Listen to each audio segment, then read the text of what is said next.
Mari kita bersatu dalam doa sebelum memulai acara ini. Bapa yang di surga, terima kasih pada malam hari ini Kau sediakan kami waktu untuk belajar firman-Mu.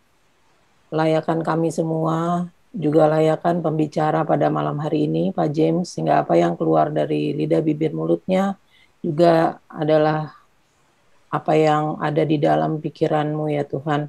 Sehingga kami semua yang mendengarnya boleh diberkati, apa yang disampaikan malam hari ini pun boleh kami aplikasikan dalam kehidupan kami sehari-hari. Ampuni setiap dosa kesalahan kami, sehingga kami boleh duduk dengan tenang, mendengar dengan baik semua yang dipaparkan pada malam hari ini. Dalam nama-Mu kami berdoa dan mengucap syukur. Haleluya. Amin. Silakan Pak James untuk Ya, shalom, selamat malam untuk Bapak Ibu Saudara sekalian. Pada minggu ini saya diminta oleh Pak David untuk bertugas menyampaikan sesi yang keempat daripada kelahiran baru. Saya akan segera saja untuk membagikan paparan saya. Kelahiran baru. Pada sesi yang keempat ini ada 6 topik atau 6 bagian yang harus kita hadapi, kita lalui untuk mencapai proses kelahiran baru yang terpenuhi oleh kehendak Allah. Jadi mau tidak mau proses pertumbuhan itu harus diselenggarakan ya dalam kehidupan kita.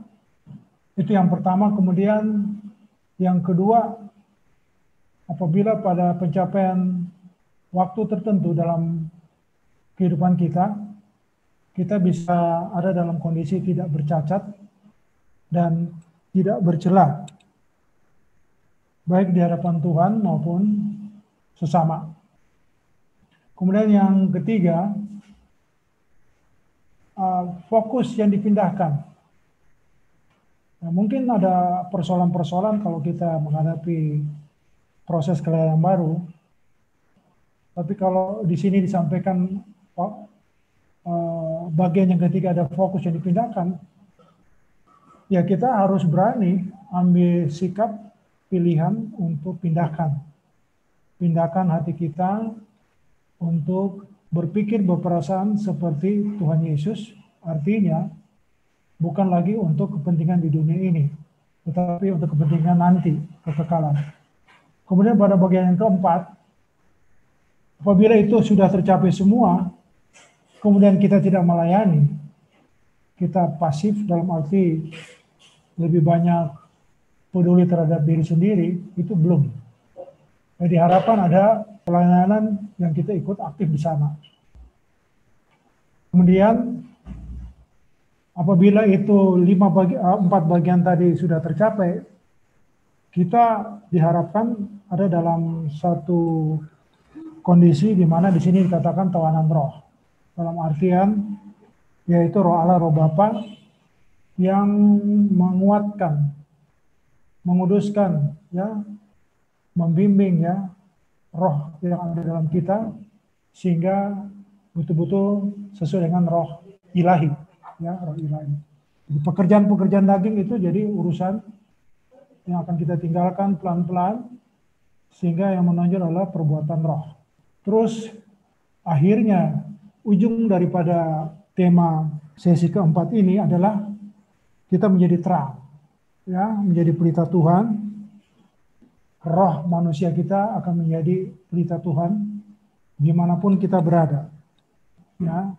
Jadi bukan karena pikiran, tapi ini pelita Tuhan dalam kenyataannya konkret. Kita bisa menjadi contoh, jadi model yang seperti Yesus sendiri lakukan. Jadi saya kembali lagi kepada bagian yang pertama daripada sesi keempat ini, yaitu proses pertumbuhan. waktu kita terima baptisan, ya, kita di sini katakan perumpamaan mengenai penabur dalam Injil Matius membutuhkan waktu pertumbuhan benih disekitarkan dalam Matius 13 ayat 1 sampai 23. Tanah berbicara atau menunjuk hati di semak belukar yang menghambat, menunjuk atau menggambarkan percintaan dunia. Jadi di dalam pertumbuhan pasti ada persoalannya, persoalan karena warisan daripada keluarga, pemikiran-pemikiran dari keluarga maupun dari gereja-gereja yang selama ini kita ikuti doktrin-doktrin sehingga proses pertumbuhan itu versinya berbeda seperti yang diharapkan oleh gereja suara kebenaran sekarang. Kemudian saudara kekasih, pada bagian yang paling bawah ini proyek Tuhan mengubah visi. Ini yang jadi persoalan. Karena di gereja-gereja kita yang ada di Indonesia atau katakanlah dunia sekalipun, dengan doktrin-doktrin yang diindoktrinasi kepada kita, bagian daripada menghambat sehingga kita bingung sendiri ya, kita mulainya dari mana gitu untuk merubah mindset kita, pikiran kita, perasaan kita seperti yang diharapkan oleh gereja suara kebenaran. Saudara kekasih, pada bagian berikutnya, pada posisi waktu tertentu diharapkan dengan pengajaran-pengajaran yang disampaikan tadi oleh gereja ya, kita berada pada situasi tidak bercacat dan tidak bercela. Dalam pengertian begini, adalah hidup tidak bercacat dan tidak bercela, kelahiran baru menjadikan orang percaya menjadi serupa dengan Tuhan Yesus. Dengan keserupaan tersebut, seseorang bukan saja diperkenankan berstatus sebagai anak Allah, tetapi benar-benar berkeadaan sebagai anak Allah. Dari sini ada dalam Yohanes 1, 12, Galatia 3, ayat 26, Roma 8, ayat 16 sampai 17, memberi pertanyaan balik kepada kita, apakah benar-benar kita sudah menjadi anak Allah? Jadi sepertinya kita harus merenungkan kembali keberadaan kita di hadapan Allah dengan pengajaran yang disampaikan di gereja suara kebenaran. Kemudian saudara kekasih, untuk capaian anak Allah itu kita harus pertanyakan. Kemudian ada fasilitas keselamatan. Karena ujung daripada tidak bercacat dan tidak bercela adalah keselamatan, kesempurnaan. Dengan pertolongan Roh Kudus, kita lakukan upaya-upaya supaya eksistensi kita sebagai anak Allah itu bisa terbukti. Saudara kekasih dalam Kristus, di ujung bagian bawah di sini disampaikan bahwa Tuhan Yesus berkata, carilah dahulu kerajaan Allah dan kebenarannya. Matius 6 ayat 33. Jadi memang di samping tanggung jawab kita sebagai orang percaya, yang kita harus pertanyakan sendiri, apa benar-benar kita percaya sebagai anak Tuhan, apakah kita benar-benar anak Tuhan, bahwa kita benar-benar mencari kerajaan Allah dan kebenarannya atau bagaimana? Karena kalau ikut Tuhan orientasinya tentang Tuhan memberkati, ya pastilah. Cuman kalau Tuhan memberkati dalam pengertian carilah dahulu kerajaan Allah dan kebenarannya, arahnya bukan karena persoalan-persoalan yang sementara, persoalan-persoalan tanggung jawab yang kita hadapi hari-hari ini sebagai suami, bagaimana mencari nafkah dan seterusnya, pasangan hidup kita maupun masing-masing anggota keluarga bertanggung jawab terhadap tugasnya masing-masing. Tetapi hari lepas hari, ya, benar-benar suasana kerajaan Allah dan kebenarannya itu kita bisa wujudkan. Itu bisa dibaca di dalam Matius 6 ayat 33. Kemudian saudara kekasih, untuk tidak bercacat dan tak bercela itu targetnya adalah kepenuhan Kristus. Ini di dalam Efesus 4 ayat 11 sampai 13. Jadi secara rohani kita diharapkan akan mencapai kepenuhan Kristus. di dalam Efesus 4 ayat 11 sampai 13. Nah, itu yang konkret ya.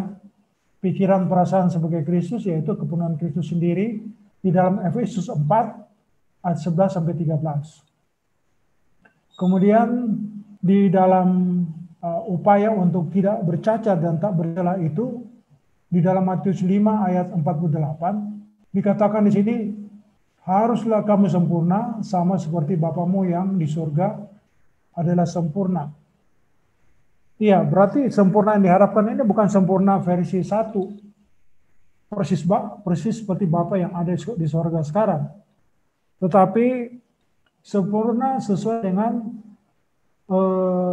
keunikan personality masing-masing pribadi kita yang Tuhan harapkan sempurnanya nyata.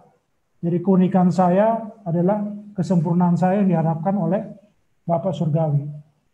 Jadi masing-masing kita ya, capaian untuk sempurna itu berbeda-beda seperti yang diharapkan oleh Bapa di surga, sesuai dengan kapasitas, kompetensi potensi dari kita masing-masing yang Tuhan harapkan akan benar-benar bisa mencapai kesempurnaan. Kemudian lanjut daripada tidak bercacat dan tidak bercelah, sebelum kita mengenal Injil, itu keberadaan kita, katakanlah di pandangan manusia biasa itu baik, ya, itu baik. Tetapi untuk capaian seperti yang kami sampaikan tadi soal kesempurnaan, itu harus dilanjutkan lagi untuk versi daripada Bapa Surgawi atau versi daripada Tuhan. Nah, hal yang sangat mendasar di sini ada redeem penebusan. Kita harus ingat bahwa diri kita bukan kita lagi, ya.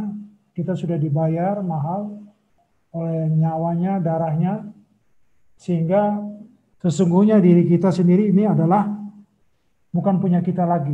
Nah, itu harus diingat. Sehingga kehendak bebas yang kita punya itu tidak disalahgunakan untuk kepentingan ego kebaikan versi kita, tetapi adalah ego kebaikan dari versi Tuhan. Dari bagian kedua tadi, tidak bercacat tak bercela, kita melangkah kepada fokus yang dipindahkan. Jadi di dalam fokus yang dipindahkan, yaitu bagaimana saya bisa bacakan sini, berpikir orang yang sudah mengalami kelahiran baru adalah perkara-perkara untuk di atas, seperti orientasi berpikirnya Tuhan, yaitu Yohanes 3 ayat 31. Nah, totality, ya, harus total, saudara kekasih. Seperti di dalam Yohanes 3 ayat 31, berpikir ya seperti Tuhan, bagaimana orientasinya betul-betul untuk perkara-perkara yang di atas, ya. Sehingga yang tadi saya sampaikan, pindahkan hati dari dunia ini itu mutlak, ya, mutlak. So kalau ada kompromi itu jadi hambatan. Nah, kompromi itu macam-macam ya. Sumbernya mungkin karena ajakan-ajakan dari keluarga, atau mungkin memang dari pihak penyampaian kebenaran firman Tuhan yang tidak tepat, keliru. Nah, sehingga memang di samping harapan kita mendengarkan firman dari Gembala Sidang kita, Pak Eras, diharapkan memang kita harus sendiri untuk menelaah, ya, bagaimana menelaah, menganalisa, mendalami sendiri apa yang telah disampaikan secara visual, sehingga benar-benar bisa tersimpan di pikiran, perasaan, dan kita bisa lakukan. Jadi fokus kita harus pindahkan. Nah, bagian daripada fokus yang dipindahkan itu adalah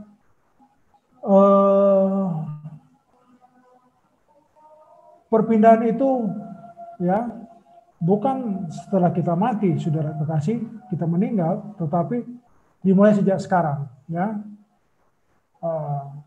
Mulai dari sekarang ingat status kita sudah ditebus, ya, sudah ditebus. Ingat waktu yang disediakan kita harus isi terus, bagaimana untuk tidak bercacat, tidak bercela. Kemudian dengan sendirinya pada kondisi tertentu, fokus hidup kita akan berpindah kepada langit baru atau bumi yang baru. Jadi Tuhan rindu untuk kita memindahkan hati kita sejak dini di bumi ini. Nah, kalau yang 3 bagian tadi sudah ya katakanlah sudah ada kelihatan hasilnya, menurut pergumulan pribadi masing-masing kita ya, kita diharapkan bisa melayani pekerjaan Tuhan. Karena kita ini adalah hamba ya, seperti di dalam 1 Korintus 9 ayat 19, 1 Korintus 9 ayat 19 maupun 2 Timotius 2 ayat 3-4. Kita adalah hamba. Jadi segala visi misi daripada Bapa di sorga dalam diri kita, kita harus kerjakan lewat pelayanan yang kita pilih, ya, yang kita sudah terima sebagai tanggung jawab dalam pelayanan. Cuman yang saya persoalkan sekarang, selalu orang berpikir bahwa pelayanan itu harus di gereja ya, itu cakupannya luas, termasuk di rumah. Jadi tahu bertanggung jawab sebagai suami, tahu bertanggung jawab sebagai istri, anak-anak yang sudah dewasa, maupun remaja yang harusnya dengar-dengaran bimbingan daripada orang tua. Dan kalau masuk dalam pelayanan di gereja, itu udah biasa. Jadi pelayanan itu cakupannya tidak sebatas di lingkungan gereja saja. Kalau bicara pekerjaan Bapak, tidak selalu harus pekerjaan yang di gereja, tetapi tanggung jawab kita lah, ya, masing-masing di rumah gitu. Atau sebagai pimpinan di kantor atau karyawan, itu harus bagaimana disiplin, setia terhadap tugas dan tanggung jawab kita, ya tanggung jawab yang kita emban gitu. Saudara kekasih, dalam melayani itu ada penekanan di sini, baik di gereja maupun di luar gereja ya. Di dalam 2 Korintus 5 ayat 14-15 dan Filipi 1 ayat 21, hidup untuk kepentingan Kristus, artinya hidup bagi pemberitaan karya salib Tuhan.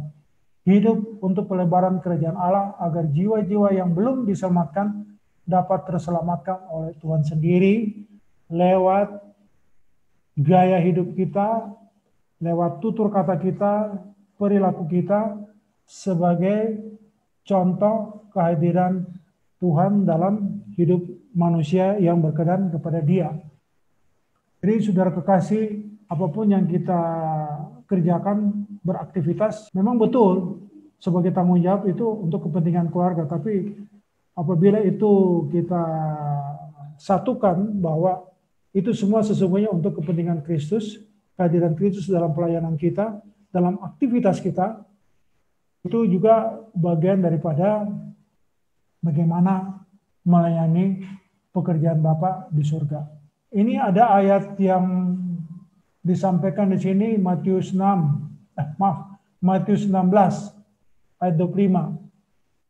Kehilangan nyawa. Barang siapa menyelamatkan nyawa akan kehilangan nyawa. Memang ini bicara nyawa, ini berarti aktivitas kehidupan kita yang betul-betul kita terkondisikan sejak muda ya, sejak kecil, itu yang harus kita baharui. Atau bahasa kasarnya, kita harus tinggalkan sama sekali untuk hidup seperti yang Tuhan inginkan dalam kehidupan pribadi kita. Nah itu dia, sehingga melayani pekerjaan Tuhan itu totalitas didukung oleh pemahaman-pemahaman seperti tadi ya. Bagian berikutnya, jadi kita harus mengembangkan cara berpikir yang sesuai dengan Alkitab. Ya. Nah, jadi sekali lagi sesuai dengan Alkitab. Nah kalau Alkitab yang olah menyampaikan kebenaran firman itu banyak versinya ya. Tapi kita ada di lingkungan Gereja Suara Kebenaran, Injil, diharapkan bisa bersama-sama ya, seperti yang diarahkan oleh Gembala Sidang kita senior Bapak Pendeta Eratus Sabdono, sehingga apa yang beliau sampaikan kita cek ya di Alkitab, baru itu kita bisa laksanakan. Nah, itu jadi jangan hanya dengar saja, tapi mohon kita bisa buka, entah itu renungan harian ataupun live begini ya, beliau itu bisa sekalian kita cek di Alkitab. Itu penting karena beliau sendiri mengatakan itu apa yang disampaikan bagian daripada Alkitab. Nah, itu harus seperti itu ya. Bagian yang kelima adalah tawanan roh. Nah, ini tawanan roh, maksudnya Roh Kudus yang kita harus relakan roh manusia kita ini bisa berinteraksi dan diperkuat oleh pekerjaan Roh Kudus, saudara kekasih. Ya, karena kalau di dalam Galatia 2 ayat 19 sampai 20, di situ dikatakan penguasaan diri untuk hidup seturut firman Tuhan atau hidup dalam ketaatan dalam tingkat tertentu membuat seseorang dapat menjadi tawanan roh. Ini adalah kerohanian tingkat tinggi seorang anak Tuhan, di mana ia dapat berkata, hidupku bukannya aku lagi, tetapi Kristus yang hidup di dalam aku. Ya, jadi capaian-capaian ini tidak bisa pada level tertentu yang smart, yang bagus menurut Tuhan, tapi dari hari ke hari ini perlu dilakukan perubahan ya, pembaharuan terus sikap kita, pikiran kita ya, maupun perkuat ya pemahaman Alkitab kita, sehingga bacaan hidupku bukannya aku lagi tetapi Kristus yang hidup dalam aku itu bisa tercapai ya. Itu karena apa? Sedikit melangkah dari jam ke jam, hari ke hari, benar-benar dalam koordinasi ya pekerjaan Roh Allah Roh Kudus. Saya tiba pada bagian yang terakhir, bahwa langkah pertama sampai kelima tadi ya, kalau yang pertama boleh saya perlihatkan kembali, harus akui bahwa proses pertumbuhan berlangsung terus sampai kita menjadi ini pelita Tuhan yang terakhir. Jadi harus terjadi proses. Jadi tidak semudah seperti kita membaca, seperti kita mendengar, tetapi harus semua berlangsung kehidupan kita dibaharui sehingga pada bagian yang terakhir ini kita bisa menjadi pelita Tuhan. Jadi roh manusia menjadi pelita Tuhan. Saudaraku, yang saya ingin sampaikan di sini adalah apabila pikiran kita anak Tuhan, itu pertama ya, anak Tuhan, orang percaya ya, sepikiran seperasaan seperti itu Tuhan. Nantinya pola pikir kita itu terbangun. Pola pikir kita sudah menjadi semacam ada standar yang baru. Jadi hidup kita sudah punya pola atau standarnya baru, seperti yang ditulis di dalam Filipi 2 ayat 5 sampai 7. Berpola pikir seperti Tuhan Yesus berpola pikir.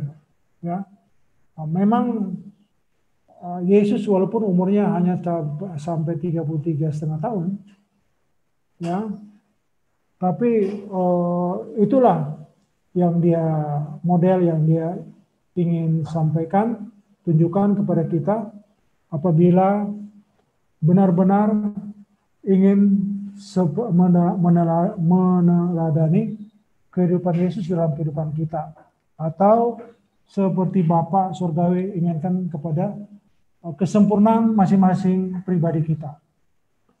Nah, saudara kekasih, dalam bagian yang terakhir ini, seperti yang ditulis ini roh manusia, itu diharapkan ada roh yang cerdas. Ya, roh yang cerdas, ada kecerdasan roh yang menuntun, ya, sehingga keputusan-keputusan kita, tindakan-tindakan kita selalu sesuai dengan pikiran dan perasaan Allah. Ini penting, saudara kekasih, sebab kalau kita hanya mendengar firman, hanya tidak menelaah, ya, langsung isi Alkitab, rasanya penanaman, pemahaman, pendalaman secara kuat, ya, itu kurang. Nah, katakanlah logos kita kuat, ya, logos kita kuat, tapi kita perlu bantu dengan Roh Kudus sehingga bisa menjadi rema, ya, hidup itu firman dalam kehidupan kita sebagai ngaku-ngaku anak Tuhan, ngaku-ngaku orang percaya, ya, gitu. Ini penting, sudah kekasih, agar sungguh capaian bahwa roh manusia menjadi berita Tuhan itu bisa terbukti dalam kehidupan kita sebagai orang percaya ataupun anak Tuhan. Bapak Ibu Saudara sekalian, penyampaian sesi keempat untuk kelahiran baru ini saya akhiri sampai di sini. Untuk kita nantinya apabila ada waktu disediakan oleh moderator Ibu Christine untuk sesi diskusi, ya, ataupun ada kesempatan oleh moderator Bu Christine memohon kepada gembala wilayah kita Bapak Pendeta David Adam untuk menambahi apa yang saya sampaikan sebagai melengkapi, ataupun ada hal-hal lain yang belum sempat saya utarakan dalam kesempatan ini. Untuk itu, waktu saya kembalikan kepada moderator Ibu Christine. Terima kasih. Baik Pak James, terima kasih untuk pemaparannya. Saya kembalikan ke Pak David, mungkin ada yang mau ditambahkan atau ditekankan lagi dari penjelasan malam ini. Silakan. Mungkin nanti saya akan menambahkan jika ada pertanyaan-pertanyaan yang dilemparkan ke floor untuk kita semua, saya akan melengkapi di situ. Saya kira gitu ya. Diskusi aja dulu. Nanti dari pertanyaan itu biasanya berkembang, ya. Apa yang nanti dijelaskan Pak James mungkin nanti saya tambahkan begitu. Silakan Bu Christine. Oh baik, kalau gitu teman-teman ada yang mau bertanya atau ada yang mau menyampaikan sesuatu terkait dengan sesi kelahiran baru ini, karena sepertinya ini udah terakhir ya Pak untuk sesi kelahiran baru ini Pak James? Ya, terakhir. Udah terakhir ya, iya. Ya, betul. Kalau yang terus mengikuti dari sesi yang pertama sampai yang keempat ini, sebenarnya ini udah jadi satu kesatuan dari isi buku kelahiran baru yang di karya Pak Eras. Jadi udah menjadi satu kesimpulan ya di malam hari ini. Silakan Bapak Ibu, teman-teman yang ingin bertanya. Bisa di-unmute atau mau diketik di kolom chat, silakan. Atau saya juga mungkin, saya mau bertanya.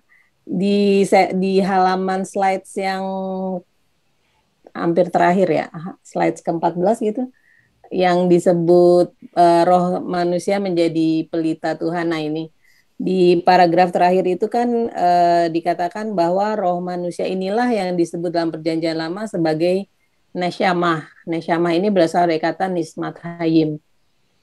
Jadi sebenarnya kalau disebut roh manusia menjadi pelita Tuhan itu berarti kita menjadi kodrat semula yang Tuhan ciptakan gitu ya Pak James. Maksudnya kan di Kejadian kan disebut Tuhan menghembuskan nismat hayim. Jadi sebenarnya roh yang kita kembali menjadi seperti roh yang dihembuskan Tuhan pertama kali manusia itu diciptakan, begitu ya Pak? Iya.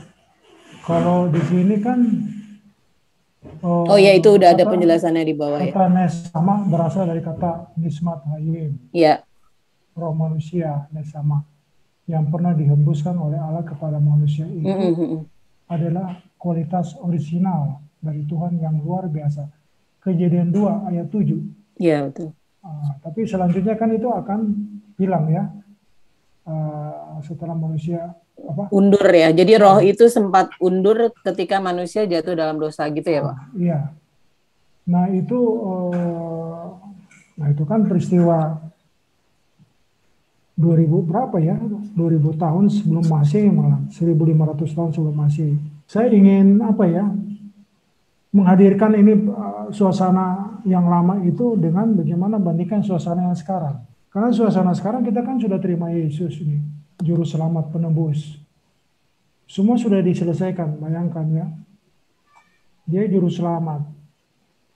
Dia katakan kita anak Allah, status. Kita boleh orang percaya. Wah, berarti udah jenjang untuk hubungan itu sudah langsung, tidak ada lagi perantara gitu ya. Katakanlah perantara pendeta kita kalau dulu mungkin para nabi gitu ya, tapi sekarang betul-betul kan dikatakan bahwa diri kita itu bait Allah, tubuh kita adalah bait Allah. Luar biasa kan itu. Jadi bait Allah ini ada di diri kita masing-masing. Nah inilah pemikiran yang harus kita konkretkan ya, hidupkan, nyatakan dalam hidup kita. Tapi pada saat yang bersamaan juga memang persoalannya besar sekali. Misalnya saya ini kecil, lahir besar di gereja sebelumnya yang gereja lama lah, bukan gereja sekarang. Sama aja, gembala sidang kita juga persoalannya sama. Kalau tidak salah kan beliau pada tahun 2009 ya, baru start bagaimana membangun pemikiran-pemikiran ya, pengajaran-pengajaran yang smart ya, yang bagus, baik, benar menurut ya, harusnya menurut Alkitab atau menurut Bapa Surgawi. Jadi itu tidak langsung jadi seperti yang sekarang yang ditulis ini, jebret berita Tuhan. Ini pun kalau bicara berita Tuhan kan ada kualitas yang kita lihat. Sekualitas apa? Tapi kan kita tidak bisa samakan saya dengan Bu Christine atau dengan Pak David. Karena Tuhan punya rencana masing-masing terhadap saya, Bu Christine maupun Pak David, maupun kawan-kawan, teman-teman, Bapak Ibu yang lain ada hadir saat ini gitu. Jadi kalau pertanyaan Ibu soal roh itu, saya garis bawahi itu harus connect terus Bu, karena begini, kalau bicara logos itu belajar sejarah Kristen pun bukan yang beragama Kristen, dan itu sudah pernah saya saksikan bahwa mahasiswi saya yang beragama bukan Kristen mengikuti kuliah agama Kristen nilainya dapat A. Tapi apakah dia dengan nilai A sudah beragama Kristen? Kan tidak. Dia masih tetap agama yang bukan Kristen. Jadi hati-hati kita ini jangan sampai bagaimana peran Roh Kudus kita redupkan. Ini penting dan itu harus latihan. Caranya latihan ya memang harus Alkitab. Membaca Alkitab ya logos ya. Tapi dari situ seperti yang sekarang lagi aktifnya Pak Eras lakukan, doa bersama mulai jam 5 pagi. Dari sana itu ada pengalaman-pengalaman rohani yang bisa menjadi contoh bagaimana roh manusia kita masing-masing itu diperkuat sehingga kehidupan daging kita makin tenggelam ya, sehingga kehidupan berdasarkan roh lah yang lebih eksis ya dibandingkan dari perbuatan-perbuatan daging. Itu barangkali yang saya bisa bagikan kepada Bu Christine. Terima kasih. Oh ya, baik Pak. Iya Pak, terima kasih sudah jelas. Jadi kualitas di sini mungkin yang dimaksud demutnya ya. Kualitas keimanannya ya. Oh iya betul. Ya namanya iya, tapi maksudnya berkeadaan. Iya betul. Itu yang paling penting yang selalu ditekankan. Berkeadaan seperti yang diharapkan oleh Bapak Surgawi. Ya. Iya Pak. Jadi mungkin Baik Pak. tambahkan sedikit bahwa sebetulnya ketika kita menerima Tuhan itu sebagai juru selamat, itu kan harus ada pertumbuhan. Ya seperti anak yang baru lahir kan diberi makan, dididik, gitu, dibesarkan, pengertiannya harus bertambah, pengetahuan harus bertambah. Nah, roh manusia juga harus bertumbuh di situ supaya makin lama keserupaan roh kita dengan roh Tuhan itu makin makin mirip, makin serupa gitu. Jadi di situ berlaku roh manusia adalah pelita Tuhan. Jadi ketika ketika roh manusia itu bisa sinkron dengan rohnya Tuhan, maka kita bisa merasakan bahwa kehendak Tuhan tuh maunya apa, kita lakukan sesuai dengan yang Tuhan lakukan gitu. Gimana yang menggambarkannya? Jadi kita tuh bisa sinkron tuh bisa seirama, sejalan, kita mengerti gitu. Tanpa paksaan, tapi dengan kerelaan dan kedewasaan kita mengerti apa yang Tuhan kehendaki gitu. Memang agak sulit dijelaskan ya. Tapi yang saya rasakan sih begitu. Misalnya anak kita di rumah ya, kan udah tahu orang tua maunya apa. Misalnya kalau habis mandi, ya taruhlah handuk di tempatnya begitu ya. Nah itu awalnya dididik, kasih tahu. Kalau buang sampah di tempatnya begitu. Tetapi ketika sudah besar kan itu tidak perlu diperintah lagi. Anak udah tahu, oh saya kalau habis mandi taruh handuk di tempatnya, taruh pakaian kotor di tempatnya. Itu menjadi irama hidupnya sehari-hari sehingga dia bisa tahu orang tuanya mau apa. Tidak perlu diperintah lagi gitu. Kalau kalau bicara soal perintah itu bicara seperti Taurat ya. Seperti ada peraturan. Kalau melanggar peraturan berarti ada hukuman gitu. Tapi sebetulnya manusia tidak didesain pakai hukum gitu. Itu kan hukum itu kan dari zaman Musa ya. Ketika Adam dan Hawa itu kan nggak ada hukumnya gitu. Tetapi Adam dan Hawa itu didesain memiliki pikiran dan perasaannya Allah gitu loh. Tapi karena dirusak oleh dosa, ya sudah manusia tidak mampu berpikir dan berperasaan seperti Allah. Nah, sekarang dengan manusia ditebus oleh darah Yesus, potensi itu dikembalikan. Jadi potensinya yang dikembalikan supaya bisa kembali memiliki pikiran dan perasaan Allah. Tetapi manusia tuh bukannya robot yang disetel bisa langsung seperti itu, tetapi kita harus lewat perjuangan baru bisa kita kembali. Nah, perjuangannya inilah salah satunya kelahiran baru ini didewasakan, mengerti logosnya diisi terus pikiran supaya bisa mengerti pikiran dan perasaan Allah. Jadi itu memang proses pertumbuhan ya. Jadi bukan sebuah kejadian yang bisa tiba-tiba mengubah manusia, bukan. Itu melewat proses alami. Oke, saya kira gitu. Silahkan yang lain. Baik, terima kasih Pak. Yang lain silakan kalau ada yang mau bertanya atau menanggapi. Ada saya Bu. Oh iya, silakan Ibu Rosita. Itu tadi seperti yang dikatakan Pak David, ya kita harus memang sewaktu kita percaya Yesus, artinya menerima Dia sungguh-sungguh sebagai Tuhan dan Juru Selamat, harus bertumbuh ya. Memang ya bertumbuhnya itu memang harus dipimpin oleh Roh Kudus. Tanpa pimpinan Roh Kudus nggak mungkin kita bisa bertumbuh. Yang penting ada dari kerinduan kita untuk kita mau bertumbuh terus dari hari ke hari. Dan pada saat kita percaya, Roh Kudus dimeteraikan di dalam hidup kita seperti di Efesus 1 ayat 13. Di dalam Dia kamu juga, karena kamu telah mendengar firman kebenaran, yaitu Injil keselamatanmu, di dalam Dia kamu juga, ketika kamu percaya, dimeteraikan dengan Roh Kudus yang dijanjikannya. Dan Roh Kudus itu adalah jaminan bagian kita sampai kita memperoleh seluruhnya, yaitu penebusan yang menjadikan kita milik Allah untuk memuji kemuliaan-Nya. Jadi pada saat kita percaya, Roh Kudus dimeteraikan dalam hidup kita untuk kita membantu kita di dalam pertumbuhan kita sampai kita memperoleh penebusan yang sesungguhnya menjadikan kita milik Allah. Itu aja yang cuma saya indikan sedikit, tambahkan sedikit, bahwa pertumbuhan itu tanpa pimpinan Roh Kudus ya nggak bisa kita memang bertumbuh. Jadi harus ada kerinduan, karena pada saat kita percaya Roh Kudus sudah dimeteraikan dalam hidup kita. Baik Bu, terima kasih. Ada lagi yang mau menanggapi?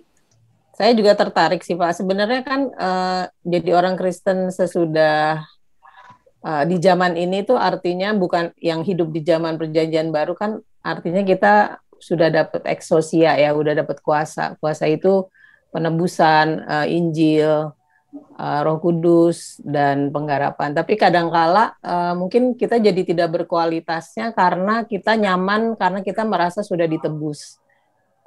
Kita merasa juga sudah baca Alkitab gitu ya. Walaupun kita nggak ngerti isinya, kita udah ke gereja bawa Alkitab. Jadi mungkin itu yang membuat orang Kristen kedewasaannya yang nggak seperti kualitas yang Tuhan harapkan gitu. Kalau menurut saya ya, kita di LB3 ini jadi bisa aja jadi masyarakat biasa gitu. Nggak harus jadi pewaris kerajaan atau huios itu gitu kan. Jadi orang Kristen di abad ini memang sepertinya santai ya, kalau bahasa gaya gaulnya santuy gitu, karena ya nggak apa-apa lah mentok-mentok jadi masyarakat biasa tapi tetap masuk LB3 gitu. Saya juga kadang-kadang merasa wah, apa aku tuh nanti cuman di level itu gitu ya. Tapi nggak tahu maksudnya tetap aja kan, padahal sebenarnya nanti ada penghakiman ya gitu ya Pak ya. Bukan berarti terus dapat tiket terus pasti nyampe di LB3-nya gitu. Maksudnya tiketnya itu dalam arti kita udah ada eksosia itu, kita mentok tuh cuman sampai masyarakat surgawinya gitu. Kira-kira gimana tuh Pak? Bicara anggota kerajaan Allah, itu kan target daripada anak Tuhan, orang percaya, seperti yang Ibu sampaikan tadi kan gitu. Itu harusnya sudah dirasakan dari sekarang. Sudah dialami dari sekarang. Kondisi berada dalam suasana kerajaan Allah. Ingat doa Bapa kami, datanglah kerajaan-Mu di bumi seperti di sorga. Artinya keadaan seperti yang Ibu katakan di LB3 sebagai warga kerajaan, itu bisa konkret sejak dini sebelum meninggal. Jadi kalau dikatakan nanti penghakiman, itu udah tahu itu kira-kira lolosnya kemana gitu. Karena sudah terlatih dari sekarang gitu. Jadi bukan nanti santai seperti Ibu sampaikan, aktif di gereja tapi santai, kemudian nanti meninggal, baru nanti pikir, nggak apa-apa deh. Waktu setelah meninggal mikirnya yang penting jadi warga biasa saja. Bukan begitu barangkali ya, kalau yang saya pahami. Karena memang perjuangan untuk ada di warga kerajaan maupun di warga biasa itu sejak sekarang itu sudah dalam rekaman daripada Bapa Surgawi, sehingga bila dikatakan nanti setelah meninggal baru nanti ada proses bisa dibaharui atau bagaimana, yang penting masuk warga biasa, itu tidak seperti itu yang saya pahami ya. Sehingga doa Bapa kami, apabila itu kita pahami benar, itu memang kan selalu itu doa Bapa kami. Jadi suasana ya, kondisi kerajaan surga itu sudah kita hadirkan ya, tentu dengan segala keadaan. Ikut Yesus kan pikul salib ya, masuk pintu yang sesak ya. Sebenarnya bukan pintunya yang sesak yang jadi persoalan atau salibnya yang persoalan. Kitanya sendiri dengan free will ini, kehendak bebas kita yang free will ini, otak kita yang sudah smart ini harusnya dipakai untuk smart di hadapan Tuhan, yang baik di hadapan Tuhan, sehingga bisa konkret itu, seperti yang kodrat ilahi, dari kodrat dosa menjadi kodrat ilahi. Itu barangkali yang saya bisa berikan masukan kepada Bu Christine. Terima kasih.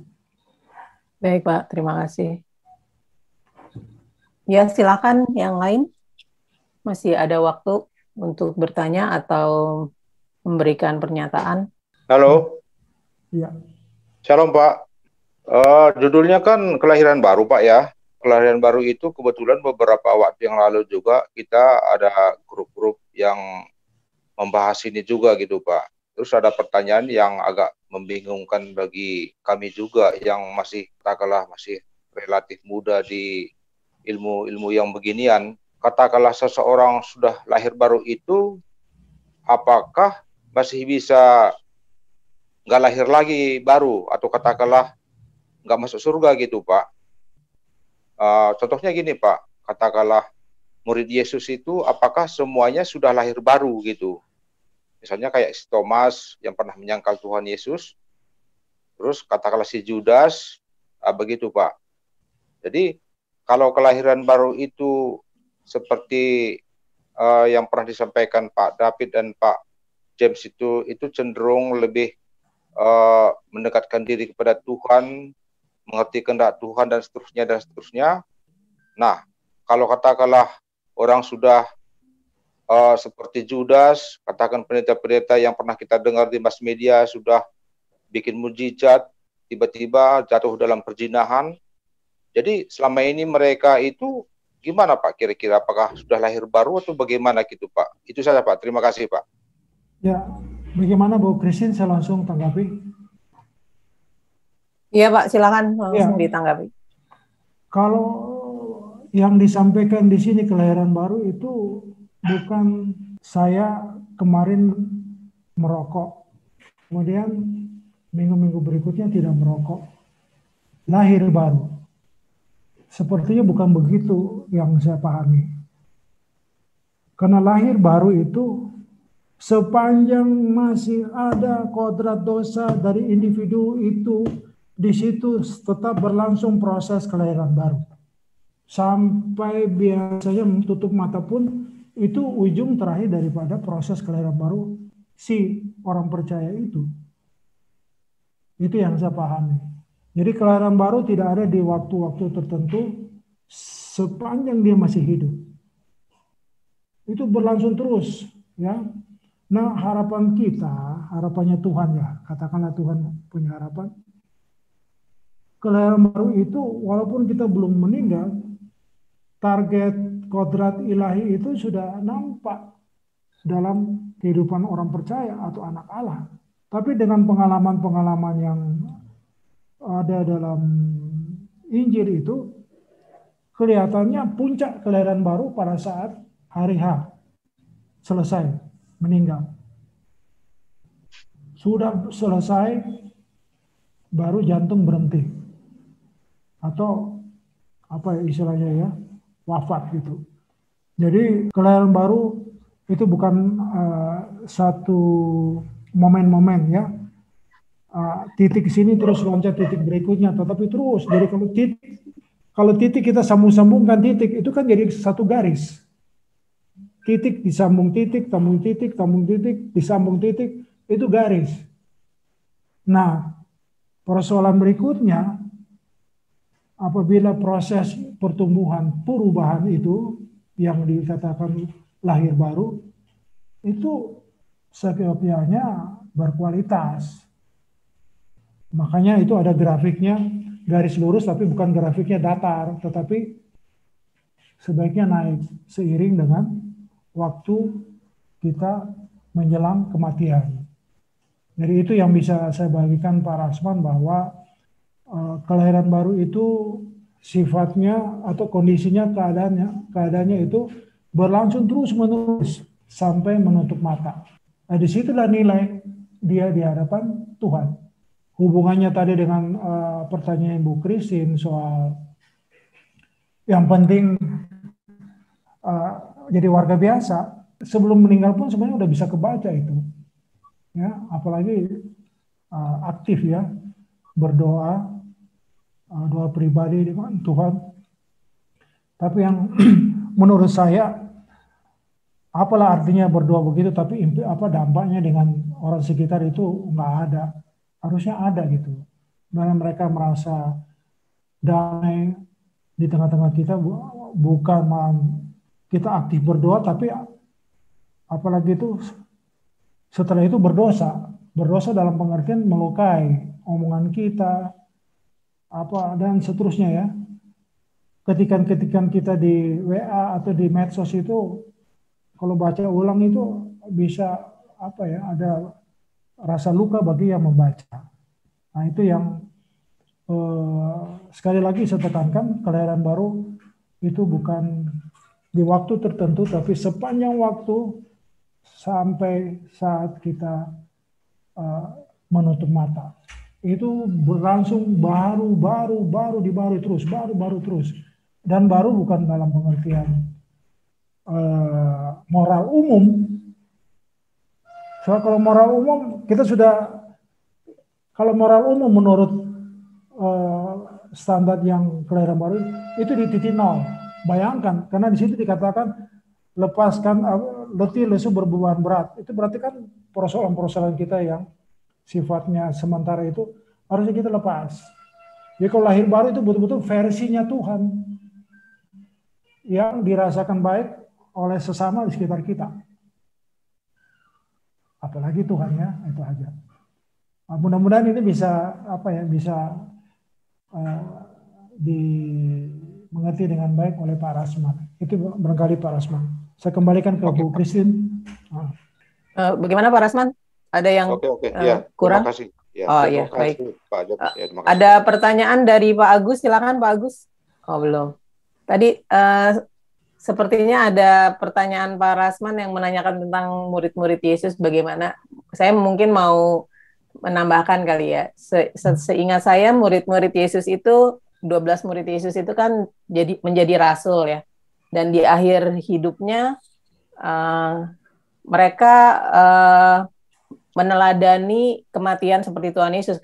Petrus disalib terbalik, Andreas pun disalib, terus Yakobus dipenggal, Yohanes sempat dimasukkan penggorengan kalau nggak salah ya, terus dicambuk, disalib, dan rata-rata ya semuanya kematiannya dicambuk, disalib, disiksa, Bartolomeus gitu. Jadi kalau menurut saya yang jelas ya murid-muridnya Tuhan Yesus itu ya sudah meneladani gurunya gitu loh. Jadi hidupnya bukan buat aku lagi yang jelas. Gitu ya Pak David atau Pak James? Saya kira kalau diberondong dengan senjata di luar ini sekarang ini, karena kita ini ditahu bahwa ada orang Kristen sedang bersekutu, kan selesai urusannya Bu. Gampang kan? Tinggal dikubur. Karena kita nggak tahu jantung sudah berhenti. Yang susah itu ini hobi-hobi pribadi kita, kesenangan pribadi ini.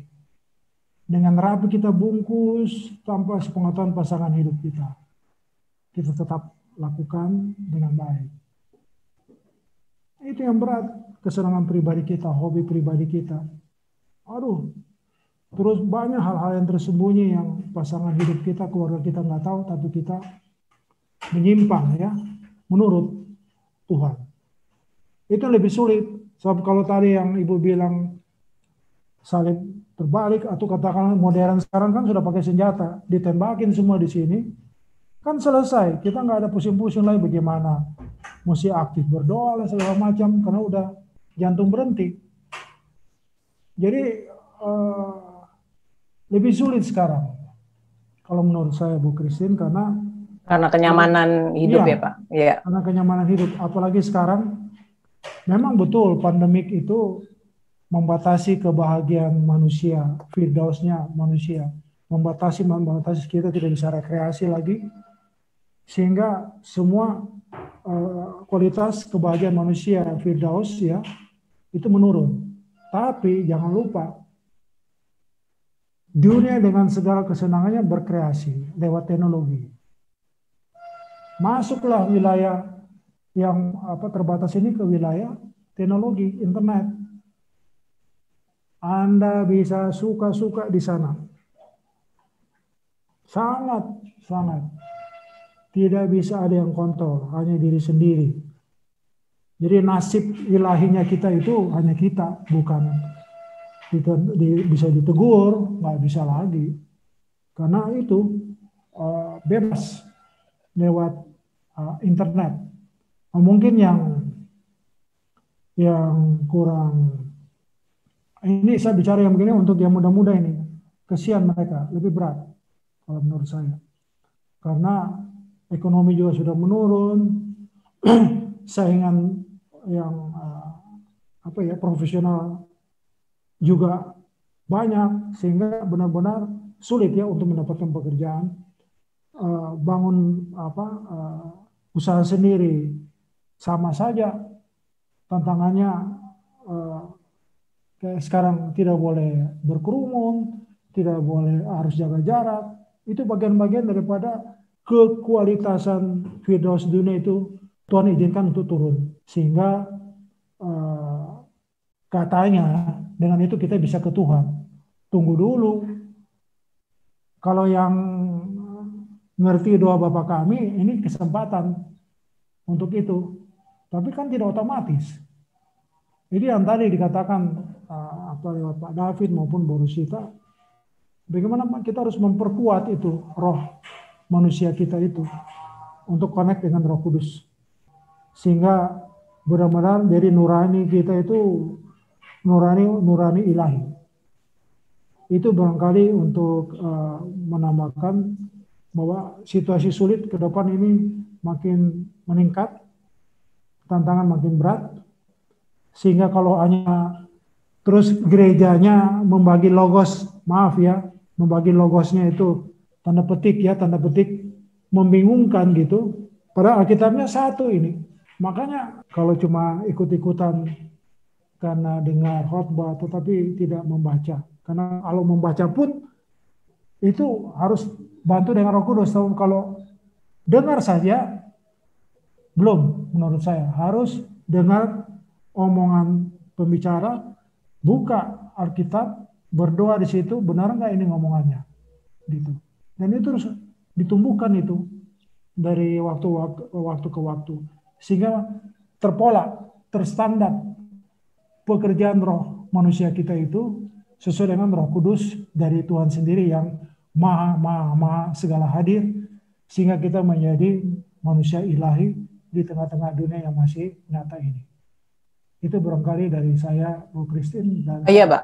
Baik, Pak. Ini menyambung, ada pertanyaan dari Pak Agus. Kebetulan speakernya nggak bisa. Pak Agus bertanya, saya mau kaitkan tantangan lahir baru dengan teknologi yang sulit ditolak, diantaranya via medsos. Banyak tontonan menunjukkan hidup suka-suka di dunia, masuk neraka juga nggak apa, dibakar api kekal bersama-sama. Selebritis, idola, pejabat, dan lain sebagainya. Banyak YouTuber dengan bebasnya menyiarkan ini. Saya khawatir menjadi doktrin merusak generasi kita. Bagaimana sebaiknya? Itu pertanyaannya Pak Agus. Mungkin relate dengan yang tadi Bapak sampaikan juga. Ya, saya tambahkan aja Bu Christine. Jadi gambaran cinta dunia yang dulu iblis menggoda siapa? Yesus, suruh loncat, ya, atau rubah batu menjadi roti dan suruh loncat, itu tidak seberat, ya saya anggap bahwa yang sekarang itu lebih berat. Cuman yang saya yakini karena ini harus dipraktek. Saya bicara harus saya punya pengalaman juga, nggak mungkin lah kalau saya nggak punya pengalaman saya bisa bicara. Bagaimana dulu saya perokok, saya miras, minuman keras, berhenti di tahun 91, 92 itu nggak mudah gitu loh.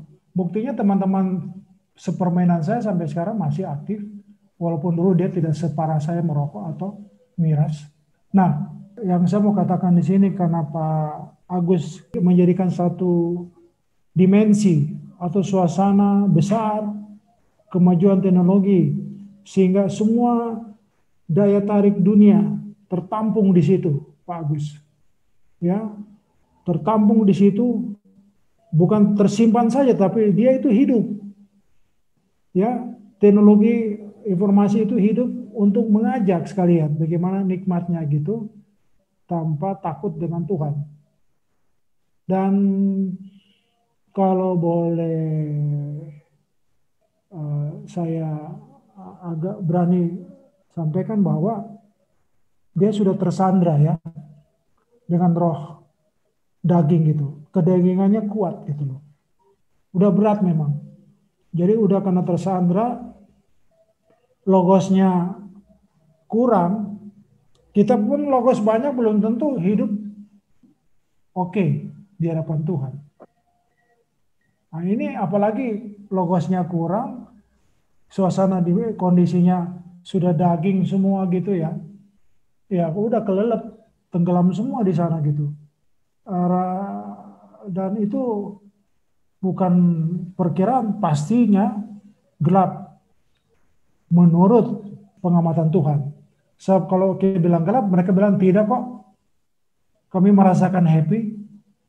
Yang sejenis ketemu, apalagi Presiden Amerika sekarang kan ingin mengesahkan itu. Bahwa sejenis, yes, boleh berumah tangga gitu. Ya, sehingga itu bisa, baru orang-orang yang sejenis ini pun bukan orang sembarangan. Mereka itu orang-orang pintar semua, punya kedudukan smart, bagus di level dunia, bukan di negaranya saja. Sehingga begitu cepat paham baru itu bisa melemahkan atau mereka bisa dengan mudah menularkan gitu. Ini ada persaingan spirit-spirit, semangat-semangat rohani siapa dulu? Rohani kudus atau bukan kudus? Roh gelap atau roh terang? Nah ini kan kembali kepada kehendak bebas. Paling dasarnya adalah kehendak bebas. Memilih mana? Enak yang itu seperti Pak Agus sampaikan atau enak yang nanti? Nah, untuk nantinya kan memang harus belajar. Jadi nggak bisa kita bilang, oh mereka bisa berubah dengan kita sampaikan khotbah. Kalau mereka sendiri tidak belajar Alkitab, cara, metode, ya supaya kita tetap bertahan dan meningkat, ya bukan bertahan tapi statis, tapi bertahan dan meningkat, makin berkualitas di mata Tuhan. Itu barangkali dari saya, Bu Christine, untuk menambahkan pertanyaan Pak Agus tadi. Baik Pak, terima kasih. Pak Agus, apakah cukup menjawab? Jadi yang saya lihat itu memang iblis itu menipu manusia, menipu kita ya, terutama di akhir zaman ini. Jadi kalau Pak Agus bisa nulis di medsos, banyak tontonan menunjukkan bahwa hidup suka-suka di dunia masuk neraka juga nggak apa, dibakar di api kekal bersama selebritis gitu ya. Jadi iblis itu menipu bahwa kalau di surga tuh nggak mulia-mulia amat, dan di neraka juga nggak sengsara-sengsara amat gitu loh. Jadi itu yang ditipu oleh iblis. Sehingga orang Kristen yang tidak sungguh-sungguh itu tidak tertarik kepada surga karena pikirannya tidak dibukakan bahwa surga itu begitu mulia, begitu agung, dan kita bersama-sama dengan Tuhan itu sesuatu yang sangat mulia gitu. Nah kita ditipu, orang Kristen ditipu, surga biasa-biasa aja, di surga juga happy, di bumi juga udah happy, udah surga mau cari apa lagi, begitu kan, apalagi jadi orang kaya. Nah di sisi lain, neraka pun tidak digambarkan sebagai sesuatu yang menyeramkan gitu loh. Ada selebritis, ada segala macam, nanti kita ketemu lagi di sana, ngumpul-ngumpul lagi gitu. Nah itu yang membuat orang Kristen itu jadi tidak sungguh-sungguh, jadi kerdil gitu loh. Makanya kita perlu belajar tentang surga, tentang neraka, supaya kita punya gambaran yang jelas gitu loh. Coba sekarang kita merindukan Tuhan nggak? Kalau kita nggak merindukan Tuhan, Tuhan bilang di mana aku berada, kamu pun berada. Tapi kalau kita nggak merindukan Tuhan, ada Tuhan sama nggak ada Tuhan sama aja tuh. Nah, udah itu sebetulnya udah tanda-tanda bahwa itu kerusakan iman kita gitu loh. Kita di sini belajar tuh bagaimana kita memiliki iman yang benar atau pikiran yang diisi oleh kebenaran firman Tuhan supaya kita jangan ditipu oleh iblis. Kalau nggak nanti kita diperdaya. Seperti yang Paulus bilang, ya aku takut kalau kamu diperdaya oleh ular seperti Hawa ya, diperdaya oleh ular gitu, ditipu oleh iblis itu. Jadi kita jangan sampai ditipu. Neraka tuh benar-benar menyeramkan gitu loh, dan surga itu benar-benar mulia. Jangan kualitas surganya diturunkan dan kualitas nerakanya dinaikkan gitu. Jadi ya masuk ke surga ya syukur, alhamdulillah. Enggak juga nggak apa-apa, neraka juga nggak apa-apa lah, anget-anget dikit nggak apa-apa gitu. Padahal api kekal itu. Ya saya kira itu aja dari saya penambahannya. Ya, ya Pak, Iya, silakan. jadi begini, saya menyambung penjelasan Pak David. Bagaimana ketertarikan kenyataan bicara surga dan neraka itu seperti yang tadi saya sampaikan bahwa soal kelahiran baru sampai di ujung hayat kita baru, itulah kualitas kelahiran baru. Atau hadirkan kerajaan surga di bumi ini seperti doa Bapak kami. Ini yang jadi persoalan Pak. Karena kita punya daya tarik untuk membangun kerajaan surga di bumi ini, itu terseok-seok. Kenapa terseok-seok? Ya kita mau bilang apa lagi? Kita ada di gereja yang mana? Pengajarannya bagaimana? Siapa yang bisa menguraikan, menjelaskan tentang neraka surga dengan mendetail? Sangat kurang dan apa udah tepat itu juga. Nah yang saya sampaikan tadi kan kita ini bicara kelahiran baru. Itu kan happy itu. Saya punya tabiat lama saya sudah tanggalkan. Itu kan sebenarnya yang diinginkan gitu. Tapi kan nggak dilihat happy-nya seperti itu oleh yang disampaikan oleh Pak Agus di lingkungan medsos. Karena yang fananya itu yang diukur. Kita kan happy-nya karena perilaku lama saya itu saya bisa tinggalkan. Happy-nya kan di situ. Nah membangun happy-happy, bahagia-bahagia itu versi surgawi itu yang harus dipush, didongkrak terus. Dan itu kan tidak biasa-biasa saja bagi orang-orang yang tadi disampaikan Pak Agus.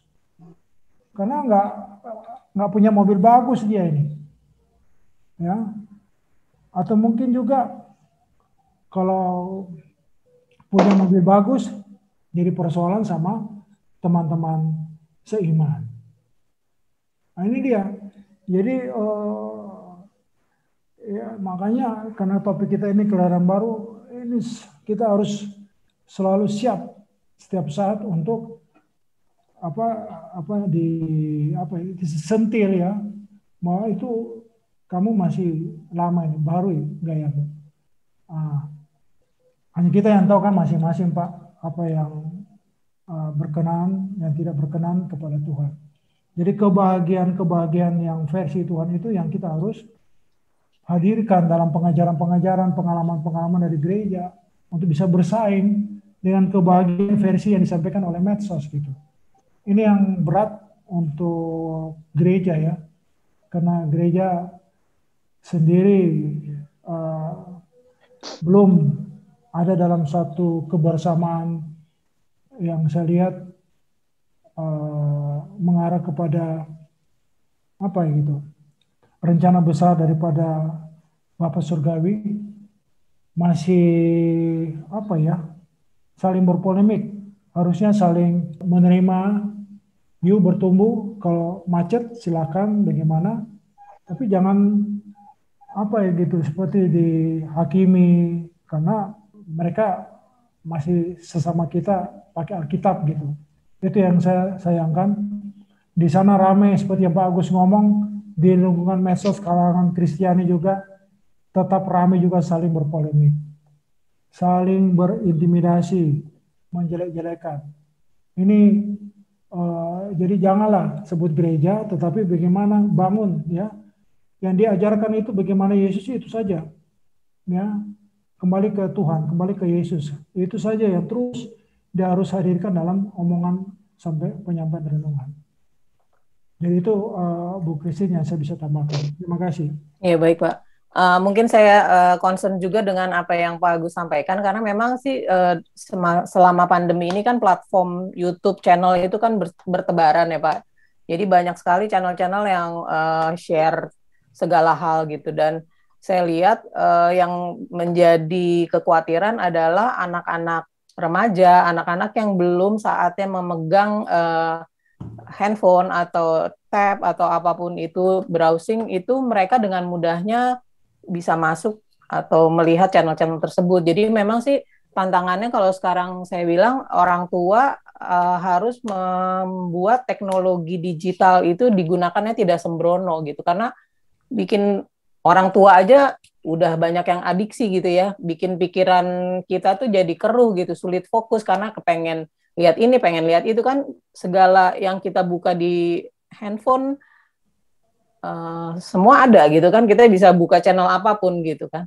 Jadi memang sih kalau saya pikir tantangannya terutama untuk generasi anak-anak gitu, karena kenapa saya ingat kenapa Steve Jobs sama Bill Gates nggak pernah mengizinkan anak di bawah umur menggunakan iPad atau handphone, karena memang itu sangat membahayakan gitu, karena waktu itu juga ada film dokumenter Social Dilemma, itu merusak pikiran, benar-benar merusak pikiran gitu, keseharian kita kan dari apa yang kita lihat, kita dengar, dan itu sangat berpengaruh dengan mindset, kualitas hidup gitu. Jadi ya saya bisa ikut merasakan kekhawatiran yang sama seperti Pak Agus, karena saya juga jadi khawatir gitu untuk anak-anak sekolah minggu pun, kadang di satu sisi kita ajak mereka untuk buka Instagram atau ya media sosial semacam itu, padahal sebenarnya itu belum umurnya mereka gitu. Tapi sementara kita juga harus bisa menyampaikan bahwa teknologi itu bisa dipakai untuk hal yang baik, untuk hal yang positif. Tapi di satu sisi ada hal lain yang memang, yaitu tadi si setan bisa masuk melalui banyak cara gitu. Kalau orang tuanya tidak pintar-pintar menemani, teknologi digunakannya dengan sembrono, ya itulah yang merusak mindset, mungkin begitu kali ya. Itu dari saya. Ada lagi teman-teman yang mau bertanya? Ini sampai jam berapa Pak David? Kita akhiri. Dari saya cukup, Bu. Dari saya cukup. Oke. Dari saya cukup. Bapak Ibu yang masih mau bertanya, silakan. Saya kasih waktu 5 menit lagi. Mas Tami atau Carol itu udah raise hand. Oh ya. Pak Tami silakan. Ya, selamat malam semuanya, Pak Ade, Pak David, dan teman-teman yang lain. Saya cuma sedikit tadi mengingat waktu Pak Eras baru-barunya, kalau nggak salah bukan 2009, tapi tahun 99, karena saya menikah tahun 98, saya bergabung di Rehoboth yang di Perdata itu 99, dan itu Bapak peralihan dari gereja yang lama ke ministry yang baru. Awal-awal Pak Eras mengkhotbahkan bagaimana dia berjuang, termasuk memang kelahiran baru itu agak sulit orang untuk meninggalkan kemelekatannya, kemelekatan apapun, entah itu hobi atau mungkin pekerjaan atau apapun gitu loh. Bahkan persoalan kita, masalah kita dengan pasangan pun itu maaf nih, Pak Eras sempat khotbah di depan mimbar harus bisa potong leher itu yang artinya egois atau keakuannya gitu loh. Dan memang itu nggak gampang, dan memang di saat kita tetap melekat kepada dunia, ya kelahiran baru itu tidak akan terjadi pada orang tersebut. Kemungkinan gitu. Memang kelahiran baru bukan masalah dia dari berdosa terus dari berbuat jahat, tidak berbuat jahat itu lahir, bukan itu, tapi bagaimana sikap kita menanggapi segala hal yang berkaitan hubungan intim sama Tuhan, itu yang membuat kita mungkin berkenan nggak di hadapan Tuhan. Mungkin itu sih. Terima kasih. Baik, terima kasih Pak Tami. Kalau tidak ada yang bertanya lagi, saya kembalikan untuk doa syafaat. Apakah ada yang pokok doa yang mau disampaikan? Ada yang sakit? Yang saya tahu Pak Hani ya, Pak Hani sedang dirawat karena COVID. Ibu Keti apakah sudah sembuh ya? Sudah, Bu. Udah, oke. Paling Ibu Lona, terus anaknya Ferry, Tini, itu satu keluarga COVID semua itu. Aduh.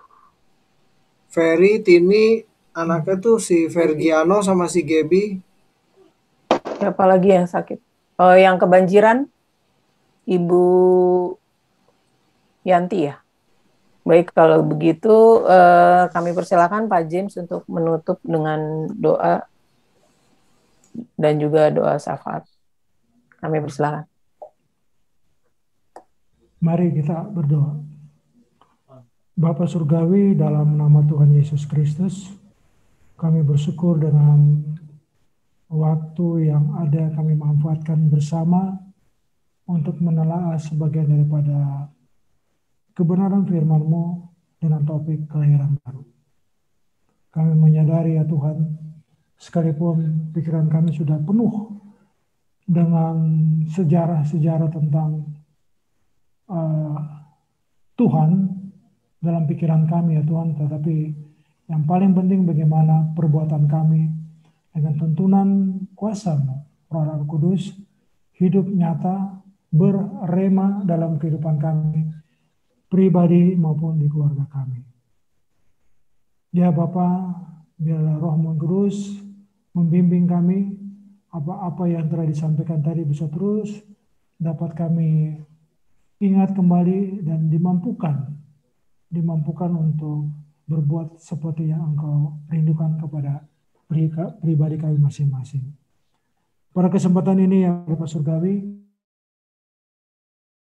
kami serahkan saudara-saudara kami yang sedang sakit, Bung Hani, Pak Ferry Lona dan keluarga, kemudian Andi, serta anggota jemaat kami yang belum sempat dimonitor kondisinya dengan situasi banjir yang baru kemarin, atau mungkin soal sakit penyakit, atau persoalan-persoalan lain yang dapat mengganggu ya Tuhan kehidupan mereka dalam kehidupan nyaman berkeluarga mereka ya Tuhan. Ya Bapa, taruhkanlah kuasa-Mu kepada setiap nama-nama yang telah kami sebut itu di dalam nama Tuhan Yesus. Kuasa-Mu ya Bapa menjamah setiap mereka. Apapun keberadaannya saat ini dalam pantauan penyakit oleh dokter, Kau menjamah mereka sehingga sungguh ya Bapa ada terjadi kesembuhan oleh kuasa-Mu di dalam nama Tuhan Yesus Kristus. Itulah Bapa menjadi doa kami, harapan kami agar mereka dapat kembali kondisinya sehat, dapat berkumpul kembali beraktivitas seperti biasa dengan keluarga maupun beraktivitas kerja seperti biasa. Terima kasih ya Bapak untuk pertemuan persekutuan penelahan Alkitab malam hari ini, dan kami serahkan juga pada David ke dalam tangan kuasa-Mu yang selama ini paling depan ya Tuhan, dalam kondisi apapun nyata sudah melakukan bagi seluruh jemaat yang ada di Perdatam ini. Beri kekuatan kesehatan kepada beliau, begitu pula ya Tuhan, sertai istri, anak-anak, serta pekerjaannya ya Bapak, agar sungguh fokus dalam pelayanan di Perdatam ini tetap makin oke di mata-Mu ya Bapak Surgawi. Kami ikut ya Tuhan untuk bisa sadar masing-masing dari kepentingan kami untuk Engkau saja, dan untuk pelayanan di Perdatam ini tetap kiranya Roh-Mu yang kudus untuk kami sehati, berpikir, berperasaan, bertindak bersama-sama dengan gembala wilayah kami, Bapak Pendeta David Adam. Dan kepada Pak Ferry, ya Tuhan, yang pernah melayani kami dengan kondisi yang masih belum sempurna ya Bapak. Jamahan-Mu terus kepada dia. Biarlah kondisi fisik ini tidak membatasi pertumbuhan rohani beliau di hadapan Engkau ya Bapak. Karena semuanya ini sementara adanya. Biarlah apabila Engkau izinkan Pak Ferry bisa sembuh, puji Tuhan bagimu ya Bapa, untuk sorak-sorai bagi Engkau saja ya Tuhan, sehingga dia bisa dapat kembali Pak Ferry fisiknya sempurna dapat melayani kembali di perdatang. Demikianlah Tuhan doa-doa kami, dan ujung terakhir daripada doa kami serahkan Gembala sidang kami senior Bapak Pendeta Dr. Erastus Sabdono dengan visi misi ilahinya. Benar-benar ya Tuhan, orang-orang sekitarnya, istri, anak-anak maupun siapapun ya Tuhan, untuk menghadirkan eksistensi kehadiran beliau dalam menyampaikan kebenaran firman-Mu dari hari ke hari, benar-benar dalam kuasa urapan ilahi. Dan biarlah siapapun ya Tuhan, ada perubahan lebih baik setelah mendapatkan curahan firman dari beliau maupun kami-kami yang ada di lingkungan perdatang ini. Demikianlah seluruh doa kami ini. Dan akhirnya Bapa Surgawi, biarlah anugerah berkat dari sorga beserta dengan kuasa-Mu melalui nama Yesus Kristus Tuhan yang nyata dengan kerja Roh Allah Kudus eksis dalam setiap aktivitas pribadi kami untuk makin hari makin berkenan kepada Engkau, dibarui terus dari hari ke hari untuk menyenangkan hati Bapa di surga. Saat ini sampai selama-lamanya itu nyata adanya. Haleluya. Amin. Terima kasih semuanya. Terima kasih Pak David. Terima kasih Pak J.